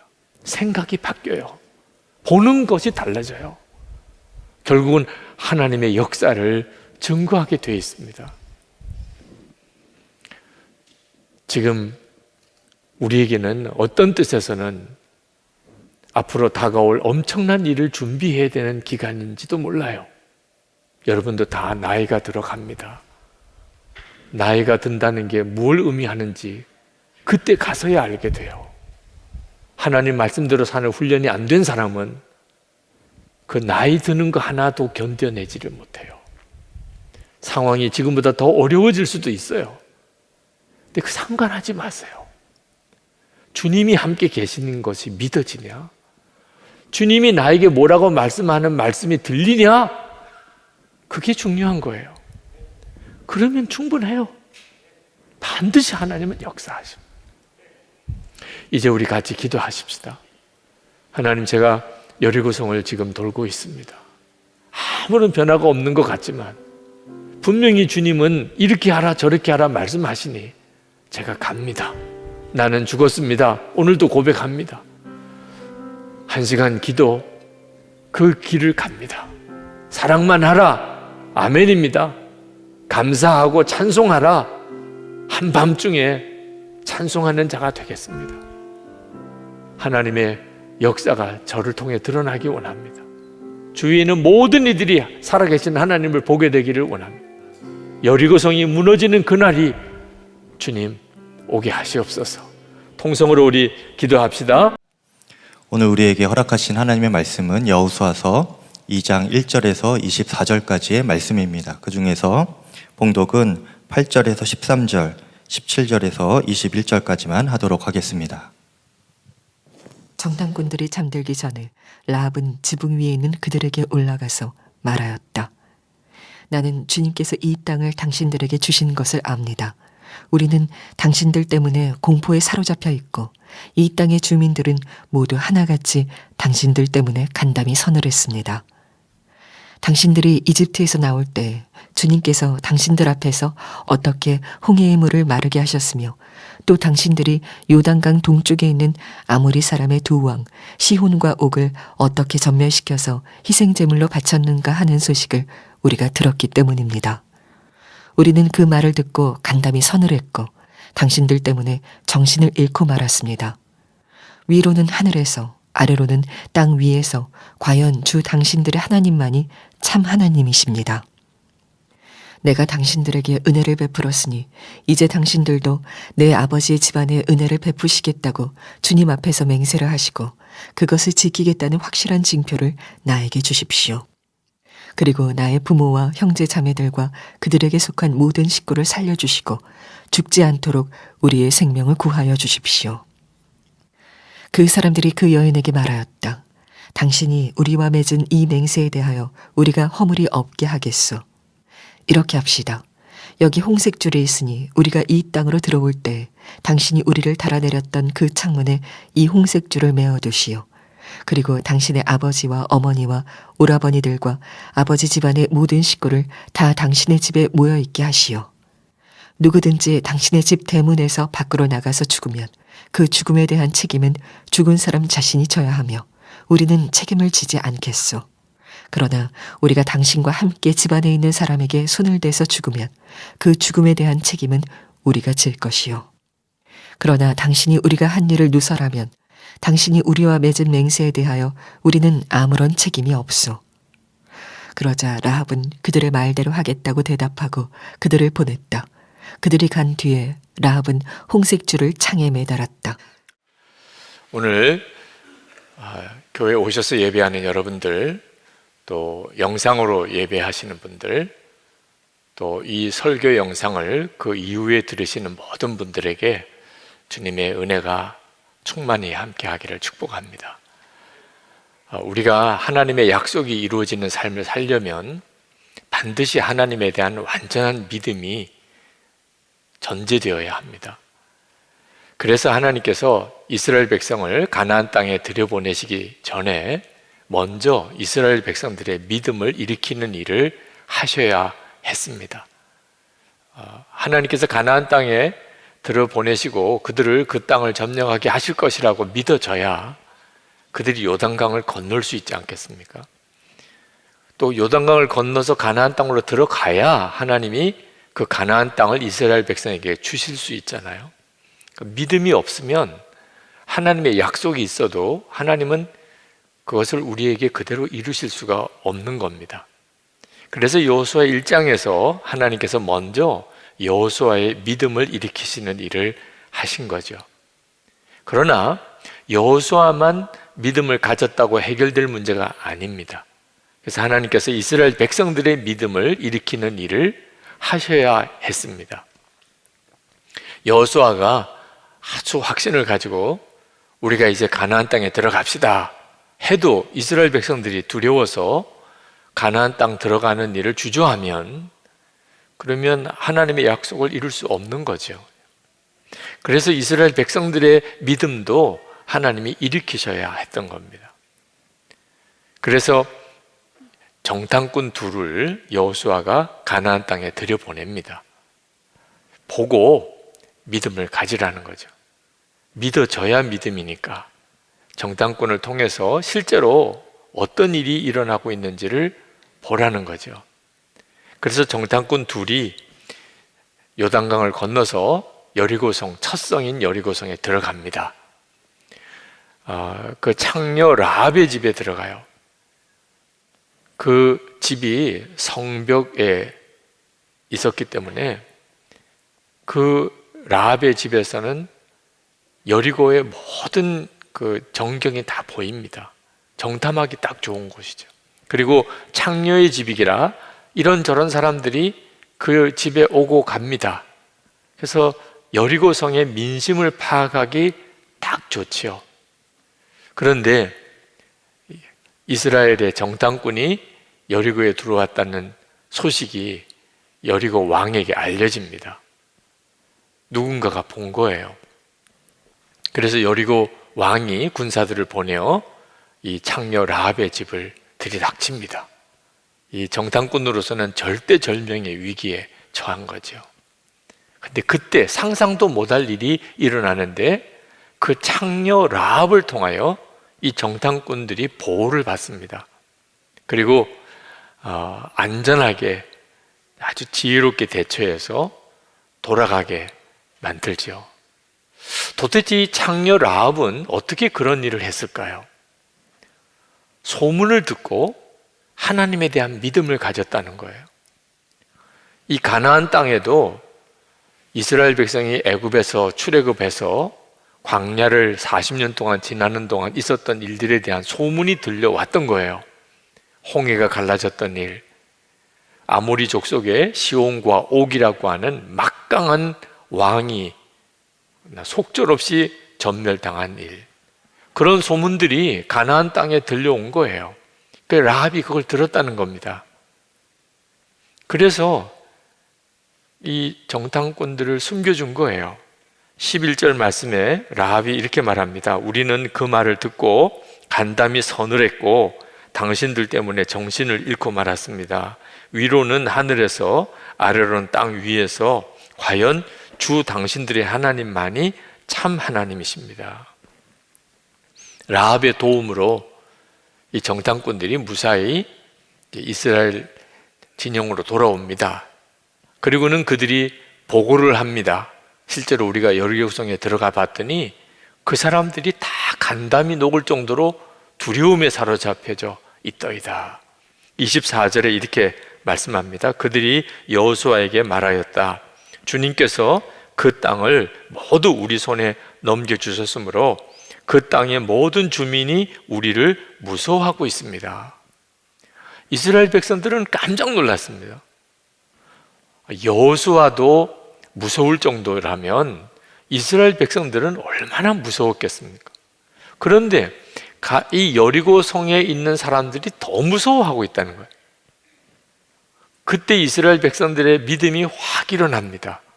그럼 우리가 들어가면 점령할 수 있겠구나. 이건 엄청난 일이에요. 믿음이 바뀐다는 거. 근데 이런 이스라엘 민족의 믿음이 바뀌는 일에 결정적인 역할을 한 분이 누구냐? 창녀 라합입니다.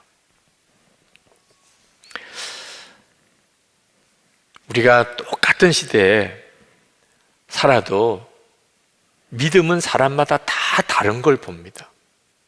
이 창녀 라합은 실제로 하나님의 역사를 자기 눈으로 본 게 아닙니다. 홍해가 갈라지는 것도 소문으로만 들었습니다. 아모리의 시온과 옥 왕이 전멸당한 것도 소문으로만 들은 겁니다. 이 창녀 라합이 만나를 먹은 것도 아니고 불기둥, 구름기둥을 본 것도 아닙니다. 그런데 믿은 거예요. 신분도 창녀였습니다. 도무지 믿음이라고는 가질 수가 없을 유형의 사람입니다. 그런데 그 소문 듣고 믿었다는 거예요. 그런데 여호수아는 모세의 시종으로 40년 동안이나 그 엄청난 기적을 다 보았습니다. 홍해가 갈라지는 것도 보았고, 그리고 불기둥, 구름기둥, 매일같이 먹는 만나, 반석에서 터져 나오는 물, 그 모든 걸 바로 모세 옆에서 다 본 사람입니다. 그런데도 여호수아는 무서웠습니다. 이스라엘 백성들도 불기둥, 구름기둥으로 인도함을 받고 있었고, 그날도 아침에는 만나를 먹었습니다. 하나님의 율법의 말씀도 받았어요. 그런데 이스라엘 백성들이 가나안 땅 들어가기를 무서워했었습니다. 정말 믿어도 잘 믿을 것 같은 사람은 두려워 떨고, 도무지 믿음이 없을 것 같은 사람은 자기 목숨을 거는 믿음을 가졌다. 신앙에도 엘리트가 있다면 저 같은 사람일 겁니다. 목사 중에 3대째 목사, 예수를 믿은 지로 따지면 4대째예요. 그러니 정말 좋은 믿음 가진 모든 여건이 다 갖추어진 사람이죠. 그런데 저는 참 믿음이 형편없었어요. 예수를 믿지 않는 사람이나 저나 어려운 일 닥치면 그것 때문에 두려워하고 걱정하고 염려하고 그런 수준이었어요. 그런데 제가 목회하면서 보니까 제가 부끄러울 정도로 그렇게 귀한 믿음을 가진 분들이 있더라고요. 창녀 라합과 같은 처지인데 집안에 예수 믿는 사람은 한 사람도 없어요. 그 사람을 위해서 기도해 주는 가족도 없어요. 오히려 핍박만 너무너무 심해요. 그런데도 타협하지 않는 아주 강인한 믿음을 가지고 있는 분들을 많이 보았어요. 성경을 제대로 공부한 것도 아니고 성경을 많이 읽어서 성경 지식이 많은 것도 아닌데, 그런데 정말 이 창녀 라합처럼 설교 시간에 그저 들어서 아는 말씀 가지고 목숨을 내거는 믿음을 가진 분들도 있었어요. 여러분, 하나님께서 오늘 이 창녀 라합을 통하여 우리에게 주시는 도전이 있습니다. 코로나19로 인해서 우리는 참 어려운 처지에 빠져 있습니다. 코로나19가 지나고 나면 더 큰 어려움이 올 거라고들 다들 말합니다.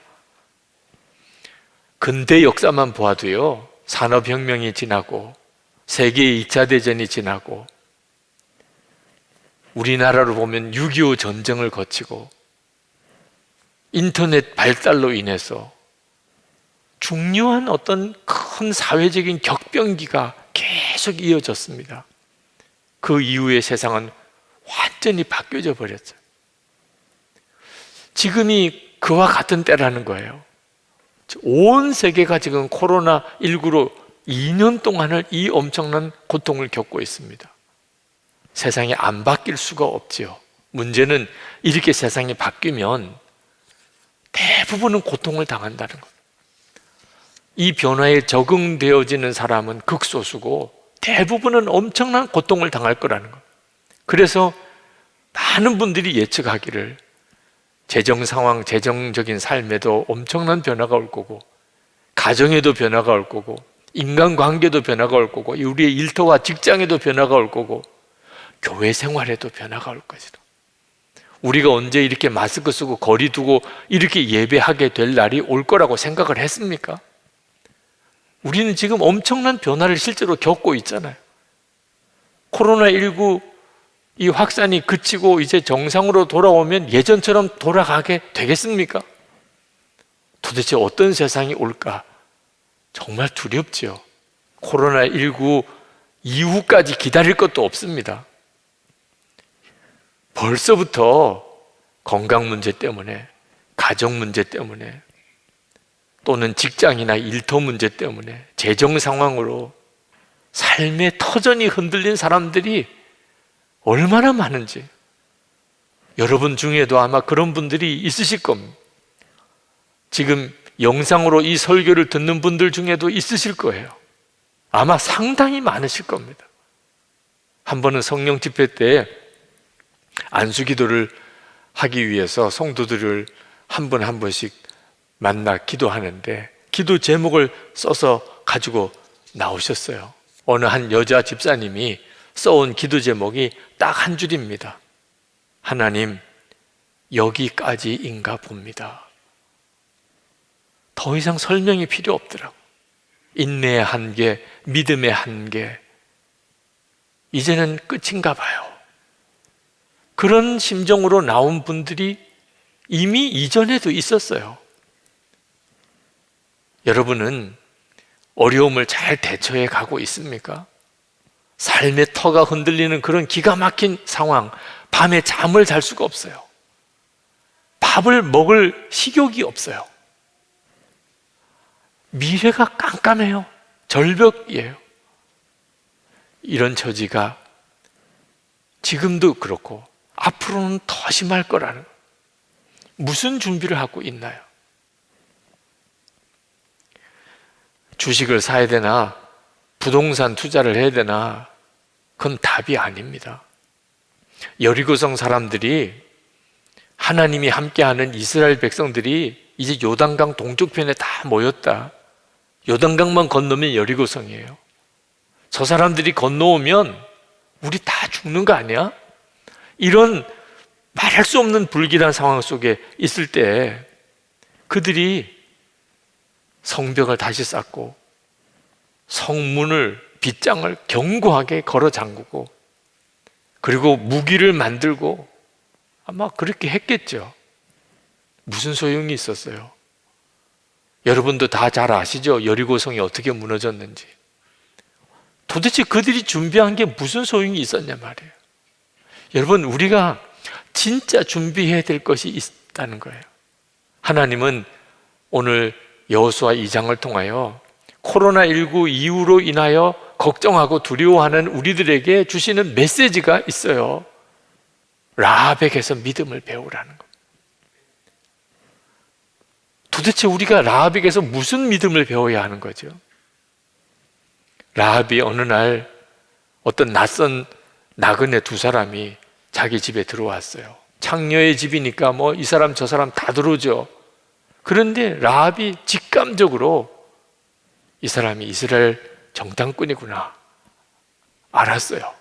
뭐라고 설명할 수 없는 어떤 예감이죠. 라합은 이미 하나님이 계시고 여호와 하나님이 계시고 그들이 이스라엘 백성을 홍해를 건너게 하시고 그리고 이 가나안 땅까지 이끌어 오신다는 소문을 듣고 있었어요. 이제 그들이 넘어오면 여리고 성도 가나안 땅도 다 무너질 거다. 그런 믿음이 생겼어요. 그런데 그 가나안 정탐꾼이 온 거예요. 그때 라합의 마음에 지금이 죽고 사는 결정을 해야 될 때다. 이 정탐꾼들을 품어주면 자기가 죽을지도 몰라요. 그렇지 않겠어요? 그런데 그는 그 정탐꾼을 숨깁니다. 그리고 쫓아온 군사들을 회유해서 방금 나갔다고 쫓아가 보라고, 그래서 그 군사들을 따돌립니다. 정말 목숨을 거는 일을 하는 거예요. 왜? 하나님을 믿어야 산다고 그렇게 결정이 된 거예요. 하나님을 믿으면 살고 하나님 믿지 못하면 죽는다. 그 결단이 온 거예요. 그리고 그 정탐꾼들을 다시 돌려보낼 때 부탁합니다. 이제 당신들이 여리고성을 반드시 무너뜨리고 점령할 텐데 우리와 우리 가족을 반드시 살려주시오.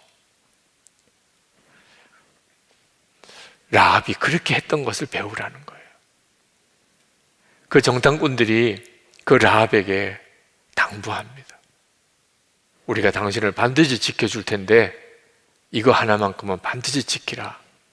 그 말씀이 18절입니다. 우리가 이 땅으로 들어올 때에 당신이 우리를 달아내렸던 그 창문에 이 홍색 줄을 메어 두시오. 그리고 당신의 아버지와 어머니와 오라버니들과 아버지 집안의 모든 식구를 다 당신의 집에 모여 있게 하시오. 정탐꾼이 제시한 답이 뭡니까? 소속을 분명히 하라는, 도대체 당신이 누구 소속인지 분명히 하라는 거예요. 우리는 하나님을 믿는 사람입니다. 아주 공개적으로 드러내라. 표식이 분명히 있어야 된다. 창문 틀에 홍색 줄을 달아매라. 누구도 다 볼 수 있게끔 하라. 이스라엘 백성이 출애굽할 때 하나님께서 말씀하셨어요. 어린 양을 잡아 너희 집 문 인방과 문설주에 다 바르라. 온 집의 문에 피칠을 하라. 어린 양 피로. 확실한 표시를 내라. 너가 진짜 하나님의 백성이냐? 정말 예수 믿는 사람이냐? 분명하게 하라. 그 길이 살 길이라는. 그리고 라합은 그렇게 했습니다. 자기 집 창문에 홍색 실을 묶었어요. 그리고 진짜 여리고성이 무너질 때 라합과 그 집안 사람은 건짐을 받았습니다. 그러나 그거 건짐 받은 것만 아니에요. 그 이후에 그 정탐꾼 중에 한 사람이었던 살몬, 유다 지파의 살몬과 결혼을 합니다. 근데 그 살몬이 누구냐? 예수님의 족보에 들어있는 조상이에요. 예수님의 족보에 올라간 여인이 된 거예요. 창녀였는데 그는 이방인으로 가나안 땅에 창녀였는데 예수님 족보에 올라간 여인이 돼. 여호수아도 예수님의 족보에 이름이 올라가지 않았어요. 목숨을 걸고 나는 하나님 백성이라, 나 하나님 믿을 거다, 그랬던 그 결단이 그를 살린 거예요. 도대체 우리가 라합에게서 뭘 배워야 하는 거죠? 여러분이 예수 믿는 것을 분명하게 하라는 거예요. 많은 사람들 앞에 여러분이 도대체 누구 소속인지 분명히 하라는 거예요. 그렇다면 목사인 저 같은 사람은 뭐 너무 좋겠죠. 예수 믿는 거 이보다 더 분명할 수 어디 있어요? 당신 누굽니까? 저 목사입니다. 그럼 뭐 당연히 예수님 믿겠지요. 근데 그렇지 않더라고요. 말씀을 준비하는데 저에게 더 필요한 말씀이더라고요. 내 소속과 신분을 분명히 하라. 내 창문에 홍색 줄을 묶으라. 제가 2014년 안식월 때 6개월 동안 제 목회 여정에 처음 그렇게 길게 휴가를, 안식년을 얻은 적이 없었어요. 처음에는 참 하고 싶은 것도 많고 6개월 동안 가고 싶은 데도 많고 뭐 읽고 싶은 책들도 많았고, 그런데 막상 안식년이 시작되고 나니까 전혀 생각지 못했던 두려움이 왔어요. 그것은 모든 교우 관계가 다 끊어지는, 혼자가 되는 당황스러운 경험이었어요. 그래도 안식년 기간이니까 이제 6개월 지나면 돌아오는 거예요. 교회로 다시 돌아오는 거예요. 그렇지만 만약에 은퇴를 하게 되면 그때 뭐라고 설명할 수 없는 소름 끼치는 느낌이 오는 거예요. 이렇게 끊어진 관계가 영원히 가는 거예요. 이젠 더 이상 만나고 싶어도 만날 수 없는 시간이 오는 거예요. 아, 이런 것이 은퇴구나. 쉬는 것이 행복한 게 아니고 만나지 못하는 것이 큰 고통인 것이 깨달아졌어요. 그때 나는 진짜 예수님 한 분이면 충분한가? 정말 예수님 한 분이면 충분한 거냐? 그 질문이 오는 거예요. 그래서 왜 하나님께서 저에게 매일 일기를 써가면서 매일 주님을 바라보게 그렇게 하시는지 그걸 알겠어요. 예수 동의 일기를 쓰게 하는 것은 교우들 여러분들을 위해서 쓰게 하는 게 아니더라고. 저를 위하여 쓰게 하는 거더라. 이제 은퇴할 때가 오면 이제는 담임 목사의 자리에서 떠나야 되는 거예요. 교우들과의 관계는 이제는 거기서 마무리해야 되는 거예요. 여러분, 여러분들도 똑같습니다. 남편이나 아내가 어느 날 외출을 했는데 어디로 간다 말도 없이 그냥 외출을 했어요. 저녁이 돼도 안 돌아와요. 그러면 여러분 그날 밤 하얗게 새우지 않겠습니까? 아니 도대체 이 남편이 이 사람이 어디로 간 거야? 한 주간이 지나도 안 와요. 한 달이 지나도 안 와요. 여러분 그때가 사는 것 같겠습니까? 부모님 또는 자녀 어느 날 나 간다 그러고 나가는데 어디 가니? 어디 가? 대답이 없어요. 돌아보지도 않아요. 그리고는 부리렇게 어디론가 가요. 쫓아가 나가보니까 없어요. 어디로 갔는지 모르겠어요. 그리고는 한 달도 1년도 지나도 안 돌아와요. 여러분 이런 일이 생긴다는 것 자체가 얼마나 끔찍해요. 그런데 이게 우리들의 현실이에요. 우리가 다 겪을 일이에요. 부부 사이에 누군가는 먼저 갑니다. 부모 자녀 사이에 영원히 함께 있을 수 없어요. 다 떠나고 결국은 나 혼자 남아 있을 때가 온다고요. 이제는 주님 한 분만, 영원히 나와 같이 계실 분은 주님 한 분만이에요. 그런데 그 주님과의 관계가 애매하고 막연해요. 이거 큰일 나는 거예요. 여러분 준비해야 돼요. 여러분의 생애에도 혼자가 될 때가 오는 거예요. 우리에게 코로나19 이후가 우리에게 어떤 의미가 있을지 지금은 몰라요. 그렇지만 한 가지 분명히 확인할 것은 예수님께서는 늘 나와 같이 계신다. 이거 하나는 분명히 해야 되는 거예요. 그러면 세상 없는 변화가 와도 무슨 일이 일어나도 걱정할 게 없어요.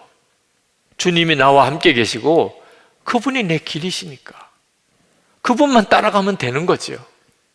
그런데 그게 준비되었냐 하는 겁니다. 정말 그게 준비되었나요? 하나님께서 우리에게 정말 준비해라. 주님과 동행하는 믿음을 준비하라는 겁니다. 라합처럼 지금 준비 못하면 끝이에요. 정탐꾼이 왔을 때 그때 그들을 붙잡고 나와 우리 가족을 책임져 주시오. 이 부탁 못하면 그 다음엔 끝인 거예요. 십자가 배지 달고 다니라. 십자가 목걸이 하고 다니라. 집집마다 십자가 깃발을 달고 있으라. 이런 뜻 아닙니다. 창문에다가 홍색 줄을 매다는 것, 우리 집 문에다가 어린 양의 피를 칠하는 것, 그 무슨 뜻이죠? 사람들이 여러분을 보면 예수님을 볼 수 있게 하라는, 나는 죽고 예수로 사는 믿음 수도 없이 들었잖아요. 이제는 그 믿음이 진짜여야 한다는 거예요. 여러분은 누굽니까? 예수님의 생명으로 사는 사람. 항상 주님을 바라보시오. 24시간 주님과 동행하세요. 수도 없이 들었잖아요. 듣기만 하면 안 된다는 거예요. 이제는 그게 여러분에게 실제가 되어야 된다는 거예요. 혹시 주님이 함께 계시는 게 여전히 믿어지지 않는 사람이 있습니까? 왜 못 믿지요? 주님을 만나지 못했습니까? 주님의 음성을 들어보지 못했습니까? 여러분에게 뭐 특별한 성령의 체험이 없었습니까? 여러분, 라합을 보세요. 라합은 하나님에 대한 소문만 들었다니까. 라합이 여러분에게 뭐라고 하실 줄 들어보셨습니까? 나는 소문 듣고 믿었어. 소문 듣고. 우리에게는요, 안 믿기가 어려울 만큼 엄청난 역사가 있어요. 라합과 비교하면 더 그렇습니다. 우리는 기적 중에 기적의 주인공이에요. 지옥에 갈 수밖에 없는 자였잖아요. 그런데 예수님을 믿고 하나님 자녀가 되었어요. 그런 은혜 안 받은 사람 있습니까? 기적 중에 기적의 주인공이에요. 하나님의 말씀, 주님의 음성을 못 들었다고요? 여러분의 눈으로 분명히 읽을 수 있는 하나님의 말씀이 이렇게 책으로 엮어져서 여러분의 손에 있어요. 얼마든지 읽을 수 있잖아요. 라합이 보면 기절초풍할 일이에요. 우리 위에 십자가에 죽으신 예수님, 그분이 지금 우리 안에 계세요. 우리 안에 계시니까 오늘 우리가 여기까지 온 거잖아요. 정말 안 믿기가 어려울 정도예요. 우리 주님께서 라합을 보고 믿음을 배우라. 찰스 스펄전 목사님, 보통 유명한 분 아니죠. 그분의 설교에 매주마다 수많은 사람들이 감동을 받고 가슴을 치고 주께로 돌아오는 역사가 일어났던 분이에요. 근데 이 찰스 스펄전 목사님이 16살 때 그 믿음에 엄청난 변화를 경험한, 그의 삶과 사역 전체를 바꿀 수 있는 믿음의 눈이 뜨여요. 무슨 엄청난 성령 체험을 한 것일까요? 그분은 이렇게 썼습니다. 그때 당시 이야기를. 나는 간절히 주님을 찾고 찾았지만 주님이 나를 찾고 계시다는 생각은 전혀 하지 못했다. 어느 날 저녁 교회에서 예배를 드리다가 하나님께서 우리를 택하셨다는 설교를 들었지만 믿어지지 않았다. 그런데 갑자기 너는 어떻게 크리스천이 되어 있느냐 하는 생각이 들었다. 내가 주님을 찾았으니까 라고 생각하는데, 그럼 너는 주님을 어떻게 찾았지? 하는 질문이 생각났다.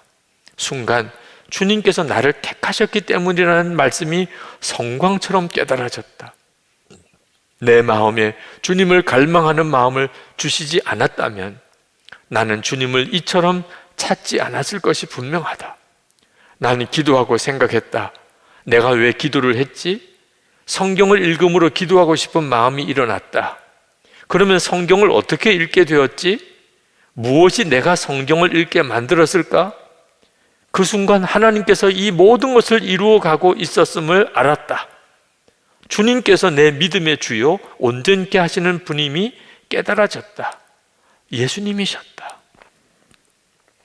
여러분, 이 찰스 스펄전이 고백한 이런 정도의 은혜를 지금 안 받고 계신 분 있습니까? 은혜를 사모하는 마음, 정말 주님의 인도를 받고 싶은 마음, 주님을 만나고 싶은 소원, 그런 소원 없는 사람 있습니까? 그럼 그런 소원을 어디서 온 겁니까? 여러분 안에 계신 주님이 여러분에게 계속 그런 마음을 부어주시니까 그런 소원이 생기는 거죠. 라합은요, 그냥 하나님에 대한 떠돌아다니는 소문만 듣고도 목숨을 거는 믿음으로 결단하고 그는 자기 집 창문에 홍색줄을 메었어요. 우리는 하나님의 백성이다. 여러분, 진짜 영적인 눈이 뜨여야 돼요. 지금이야말로 여러분의 믿음을 분명히 해야 돼요. 우리에게 들려오는 여러 가지 불길한 소식들, 우울한 소식들, 지금도 이런저런 모양으로 계속 닥쳐오는 엄청나게 어려운 일들. 근데 여러분, 비교할 수 없이 더 황홀하고 놀라운 소식이 있잖아요. 천지를 지으신 하나님이 내 아버지가 되신, 주 예수님께서 이미 내 안에 거하시는 것. 이건 뭐 더 말할 수 없는 분명한 확실한 소식이잖아요. 그러면 붙잡으셔야죠.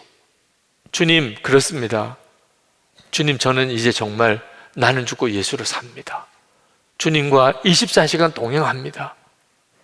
내가 누구를 만나는 어떤 처지에 있든지 저는 예수님의 소유임을, 주 예수님이 나의 생명이심을, 내 주님이심을 나 분명히 고백하고 살 겁니다. 여러분, 사람들 사이에 숨어 들어가면 안 돼요. 믿는 사람인지 안 믿는 사람인지 구분도 안 될 정도로 여러분 그렇게 살면 큰일이에요. 주님만이 우리를 책임지실 수 있어요. 우리가 진짜 믿음으로 가지고 주님께 반응해야 우리 주님이 우리를 살리시고 정확히 이끄실 수 있는 거예요. 여러분은 지금 이 시대에 여러분의 가정에, 여러분의 일터에 라합이에요. 그렇게 되셔야 돼요. 그래야 가족도 살리고 우리 주변에 정말 구원해야 될 자들 다 구원할 수 있다니까요. 주 예수님만 붙잡으셔야 돼요. 주님과만 동행해야 합니다. 그걸 지금부터 훈련해야 돼요. 언제 다시 우리가 이제 아무 거리낌 없이 다 모일 수 있는 때가 오겠지요. 그러나 이미 그때는 예전에 우리 교회가 아니게 됩니다. 아마 이 자리에 계속 안 나오실 분들도 많으실 거예요. 그동안 한 2년은 지난 동안 믿음 다 잃어버린 분들도 있을 거예요. 그리고 뿐만 아니고 세상은 엄청난 변화를 가져오게 될 겁니다. 정말 예수님을 진짜 신실히 믿는 사람은 얼마나 남았을까? 여러분들은 여러분 자신의 믿음을 이제 준비해야 합니다. 우리 기도합시다. 하나님, 라합에서 배우기 원합니다. 흉흉한 소식도 많이 들려오지만 꿈과 같은 하나님의 놀라운 초청의 메시지도 듣습니다. 라합이 하나님에 대한 소문을 붙잡았듯이 주님, 저는 복음을 붙잡습니다. 우리에게 손님이시는 주님의 손을 붙잡습니다. 나와 우리 가족을 살려주십시오. 주님, 영원히 살 길을 인도해 주십시오. 우리 다 같이 통성으로 기도하겠습니다.